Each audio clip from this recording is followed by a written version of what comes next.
Hello students, good morning. आप सभी का स्वागत है मेरे यूट्यूब चैनल पर। और आज की क्लास में हम बात कर रहे हैं साइकस के मेल गैमेटोफाइट या नर युग्मकोद्भिद के विकास की। आइए शुरू करते हैं।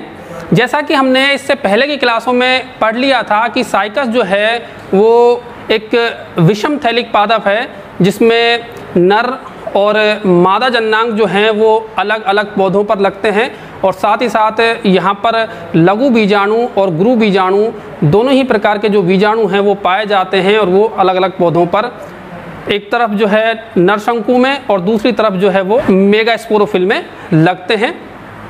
तो हमने यहाँ तक देख लिया था कि जो माइक्रोस्पोर बना था वो लघु बीजाणु धानी के अंदर बना था।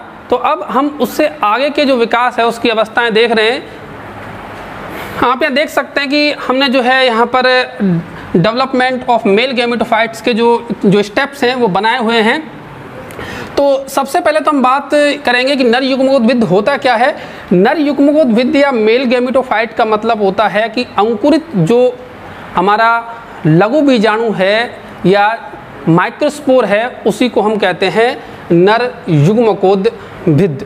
चूँकि जो लघु बीजाणु है वह द्विगुणित जो पीढ़ी है या स्पोरोफिटिक जो जनरेशन है उसकी अंतिम कोशिका होती है और यहाँ से आगे जो है वो हमारी कह सकते हैं कि युग्मकोद्भिद जो पीढ़ी है वो शुरू हो जाती है।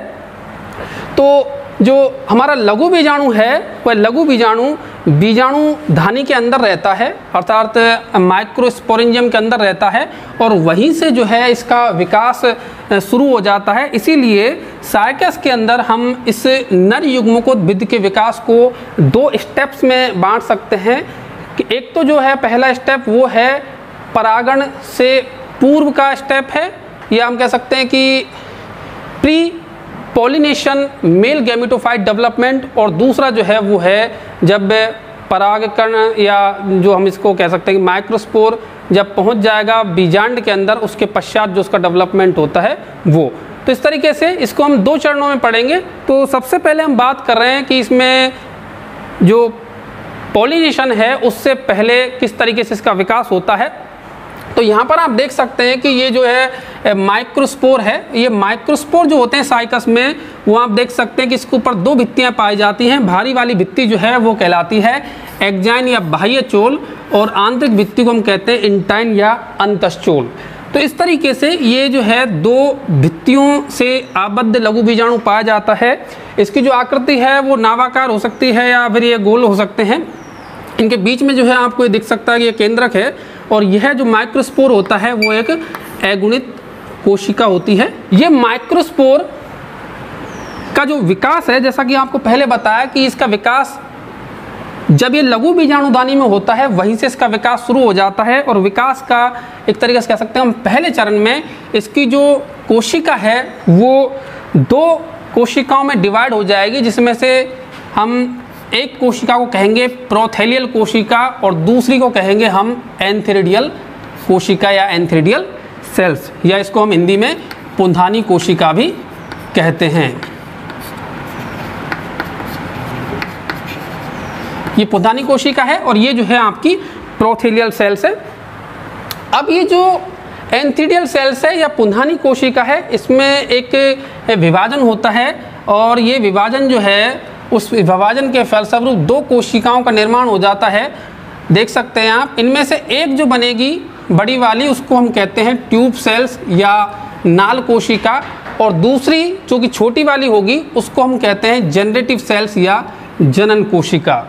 तो इस प्रकार अब इस लघु बीजाणु के अंदर या माइक्रोस्पोर के अंदर तीन कोशिकाएं बन जाती हैं जिनमें से पहली थी प्रोथेलियल कोशिका, इसको हम नंबर 1 लिख देते हैं, ये प्रोथेलियल सेल्स हो गई। और दूसरी जो है आपकी जनरेटिव सेल्स या जनन कोशिका और तीसरी है आपकी ट्यूब कोशिका या नाल कोशिका। तो इस तरीके से तीन कोशिकीय अवस्था में जब लघु बीजाणु आ जाता है तो अब यह लघु बीजाणु तैयार हो जाता है पॉलिनेशन के लिए, क्योंकि इस तीन कोशिकीय अवस्था में ही साइकस का जो लघु बीजाणु है उसका परागण होता है। अब बात कर लेते हैं कि साइकस में पॉलिनेशन किस तरीके से होता है। जैसा कि आपको पहले के वीडियो में मैंने बताया था कि साइकस में जो परागण है या पॉलिनेशन है वो होता है वायु के माध्यम से। तो जब ये लघु बीजाणुधानी एक तरीके से फट जाएगी तो इसमें से जो लघु बीजाणु हैं या माइक्रोस्पोर हैं वो हवा में बिखर जाते हैं और यह लघु बीजाणु जो है वो हवा में एक तरीके से कह सकते हैं कि हम तैरते रहते हैं।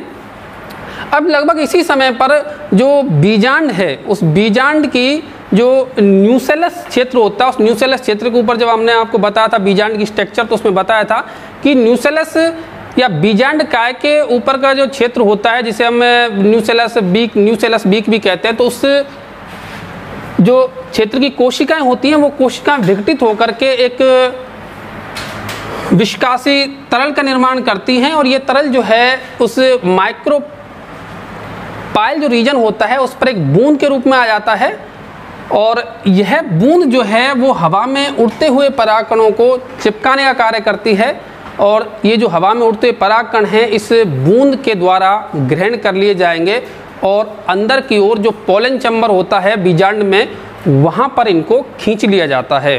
अब यह जो परागकण है इस प्रक्रिया के बाद में अब इसका आगे विकास होगा। जैसा कि आपको मैंने अभी बताया कि ये जो परागकण हैं या पोलन ग्रेन्स हैं वो पोलन चैम्बर में आ जाते हैं, तो पोलन चैम्बर में इसके आगे के विकास जो है आगे का डेवलपमेंट होगा। यहाँ 3 कोशिका की अवस्था में ये इससे पूर्व था।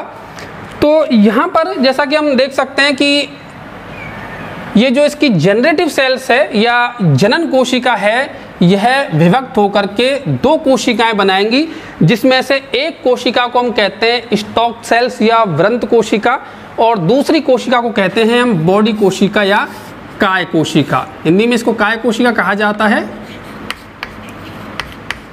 और इसको व्रंत कोशिका कहा जाता है। और ये जो कोशिकाएं हैं प्रोथेलियल सेल्स और ट्यूब सेल्स ये यथावत रहती हैं, इनमें कोई भी जो है परिवर्तन हमें देखने को नहीं मिलेगा। साथ ही साथ अब हम बात कर लेते हैं कि इसका जो इसी दरमियान जो अंतःस्थूल है परागकण का या पोलन ग्रेन का वो अंतःस्थूल जो है वो पराग नलिका के रूप में बाहर आ जाता है। आप डायग्राम में देख सकते हैं कि किस तरीके से ये जो पराग नलिका है वो अंतःस्थूल से निकल रही है और ये आपको जो डायग्राम में दिख रहा है ये इसका एक्साइन था और ये जो इंटाइन है वो निकल आता है पराग नलिका के रूप में। अब हम बात कर लेते हैं कि आगे किस तरीके से डिवाइडेशन होंगे। आप इस डायग्राम में देख सकते हैं कि ये प्रोथेलियल सेल्स है, ये बॉडी सेल्स हो गई और ये स्टॉक सेल्स है और ये जो है पोलन ट्यूब निकल आई है और ये जो है न्यूक्लियस। अब आगे चल करके ये जो स्टॉक सेल्स है इसका कोई विशेष कार्य नहीं रहता है, ये कोशिका समय के साथ डिजनरेट हो जाएगी और जो बॉडी सेल है वह विभाजन के द्वारा बनाएगी 2 एंथ्रोजोइड्स का निर्माण करती है। आप डायग्राम में देख सकते हैं कि ये जो है 2 एंथ्रोजोइड्स का निर्माण यहाँ पर इस बॉडी सेल्स में विभाजन के द्वारा हो गया है। जब ये एंथ्रोजोइड बन जाएंगे तो ये जो प्रोथेलियल कोशिका है यह कोशिका नष्ट हो जाएगी और साथ ही साथ ये जो 2 एंथ्रोजोइड बने हैं ये पराग नलिका में तैरते हुए देखे जा सकते हैं। यहाँ पर जो अन्य कोशिका हैं जैसे कि स्टॉक सेल्स है प्रोथेलियल सेल्स है ये समय के साथ साथ धीरे धीरे नष्ट हो जाएंगी और अंत में ये 2 एंथ्रोजोइड्स जो हैं वो बन जाएंगे। तो इस प्रकार ये पुंगणु या एंथ्रोजोइड्स का जो निर्माण है वो अंत में हो जाता है और ये आप देख सकते हैं कि पोलन ट्यूब्स के जो है अगले भाग में यहाँ पर ये दोनों ही एंथ्रोजोइड्स जो है पाए जाते हैं। यहाँ पर यह बात बहुत महत्वपूर्ण है कि साइकस के अंदर जो पोलन ट्यूब पाई जाती है वो स्पर्म कैरियर का कार्य नहीं करेगी। एक तरीके से कह सकते हैं कि इनको ले जाने का जो कार्य है वो पोलन ट्यूब का नहीं है, वरन यहाँ पर यह है कि चूसकांक की भांति कार्य करती है। एंजियोस्पर्म पादपों में जो पोलन ट्यूब होती है वो स्पर्म कैरियर का कार्य करती है, अर्थात जो वहाँ पर नर युग्मक बनते हैं उनको उनके टारगेट तक पहुँचाना उसका लक्ष्य होता है, जबकि यहाँ पर यह चूसकांक का कार्य करती है। तो इस तरीके से ये जो एंथ्रोजोइट्स हैं वो जो है हमें परागनलिका में दिखाई देंगे। यहाँ पर एक एंथ्रोजोइट्स का जो है चित्र हमने यहाँ बनाया हुआ है, तो आप देख सकते हैं कि ये एंथ्रोजोइट जो है वो लगभग लट्टू के आकार के एंथ्रोजोइट्स दिखाई देते हैं। इस प्रत्येक एंथ्रोजोइट्स के ऊपर ये इस तरीके से स्पाइरल बैंड पाए जाते हैं, जिनकी संख्या 4 से लेकर के 5 तक हो सकती है। इन स्पाइरल बैंड्स पे जो है सीलिया या पक्षमाप पाए जाएंगे, जो कि संख्या में एक तरीके से कह सकते हैं कि असंख्य होते हैं। तो ये सीलिया और ये स्पाइरल बैंड जो है पाए जाएंगे। साइकस में जो एंथ्रोजोइट या पुंगनू होते हैं वो बहुत बड़े आकार के होते हैं, जिन्हें नग्न आँखों से भी देखा जा सकता है। यहाँ तक कि ये 200 से 300 म्यू आमाप के होते हैं, इसलिए इन्हें हम नग्न आँखों से भी देख सकते हैं। यहाँ से जो है बाद में निषेचन की प्रक्रिया संपन्न होती है, जिसे हम अगले वीडियो में पढ़ेंगे। तो इस वीडियो में हमने देखा था कि साइकस के अंदर किस तरीके से जो है माइक्रोस्पोर की स्ट्रक्चर होती है, साथ ही साथ किस तरीके का पॉलिनेशन होता है, और साथ ही साथ मेल गैमेटोफाइट का डेवलपमेंट। अब हम यहाँ बात कर लेते हैं कि जो है यूनिवर्सिटी की परीक्षा में कौन कौन से महत्वपूर्ण प्रश्न इस सेक्शन से पूछे जाते हैं। तो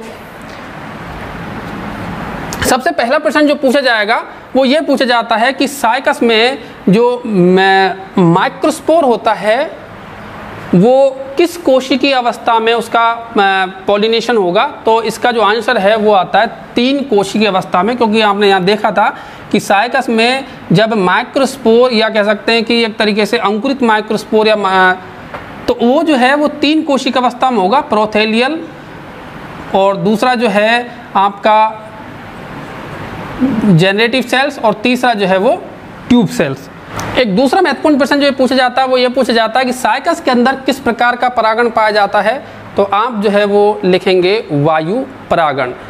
और एक और महत्वपूर्ण प्रश्न जो आता है वो यह आता है कि किस जिम्नोस्पर्म पादप में चल पुंगनू पाए जाते हैं। तो उसमें भी जो है आपका आंसर साइकस आएगा, क्योंकि यहाँ आपको बता दिया कि यहाँ पर जो पुंगनू होंगे वो चल पुंगनू होंगे, क्योंकि यहाँ पर जो है पुंगनू में सीलिया पाए जाते हैं, इसीलिए ये पुंगनू जो है वो चल पुंगनू कहलाते हैं।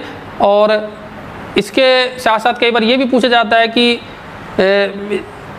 सबसे बड़े जो पुंगनू हैं वो किस में पाए जाते हैं। तो यहाँ पर हमने ये भी देखा कि सबसे बड़े जो पुंगनू हैं वो साइकस में देखने को मिलते हैं। और जो है एक माइक्रोस्पोर से यहाँ पर 2 पुंगनू बने थे। तो स्टूडेंट्स, ये जो है पूरा एक तरीके से प्रेजेंटेशन था development of male gametophyte in cycas. इसी के साथ हमारी ये क्लास समाप्त होती है। नेक्स्ट क्लास में हम बात करेंगे डेवलपमेंट ऑफ फीमेल गैमेटोफाइट। अगर आपको मेरा वीडियो पसंद आया हो तो आप इसे लाइक करें, शेयर करें और साथ ही साथ चैनल को सब्सक्राइब करें। Thank you.